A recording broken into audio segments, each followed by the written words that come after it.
In the past 100 years, diabetes care has advanced significantly.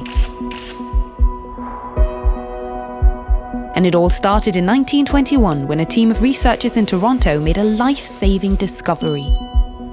For the first time, they were able to show that the molecule insulin could lower blood sugar levels in dogs with diabetes. They began by saving the life of one young boy. But by 1923, insulin was in production globally, and researchers were busy discovering new ways to refine the formulation, minimize the dosing frequency, and decrease the burden of treatment. Until this point, diabetes had been a death sentence. But with insulin, the average life expectancy of a person diagnosed with diabetes improved dramatically. As we began to understand more about diabetes, it became clear that there are several types, and that type 2 diabetes is the most prevalent form. The incidence was growing, and the race was on to develop new treatments and approaches to care. New technologies, like the portable glucose meter, eventually made it easier for people to monitor their condition, and the discovery of HbA1c enabled physicians to better assess blood sugar management and evaluate the impact of lifestyle changes and medication on long-term health outcomes.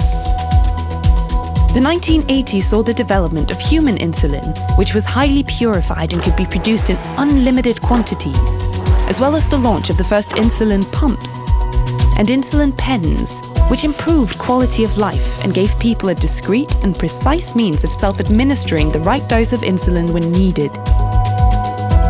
Before long, insulin analogues were developed to more closely mimic the body's natural pattern of releasing insulin. And treatment options expanded for people with type 2 diabetes, with medicines like GLP-1 analogues, which went beyond blood sugar control to also regulate appetite and food intake.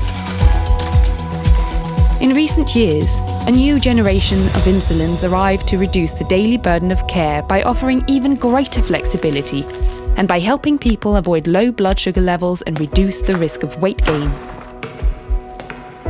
Today, people with diabetes have more treatment options than ever, including GLP-1 in a tablet and digital health initiatives that include smart insulin pens and continuous glucose monitoring devices, which are making it easier for people to manage their treatment and their blood sugar levels. So what's next? Future innovations include the potential for a once-weekly basal insulin, glucose-sensitive and cardioprotective insulin, new digital health solutions, transformational stem cell therapies, and even the hope for a curative treatment one day.